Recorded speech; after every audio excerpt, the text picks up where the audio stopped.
नगर Yadav colony इथे गोळीबारात एक जण जखमी।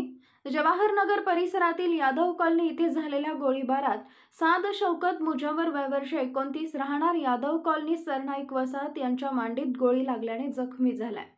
त्याच्या मित्राने दुचाकीवरून उपचारासाठी सीपीआर रुग्णालयात दाखल करण्यात आले। याबाबतची फिर्याद शौकत चांदसाहेब मुजवर यांनी सीपीआर पोलीस चौकीत दिली आहे।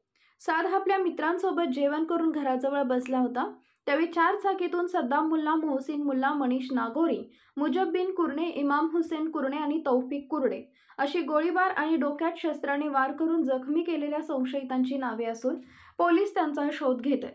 या घटनेची माहिती मिळताच राजारामपुरी पोलीस ठाण्याचे पोलीस निरीक्षक अनिल तनपुरे, शहर डीवायएसपी अजित टिके यांनी घटनास्थळी भेट दिली।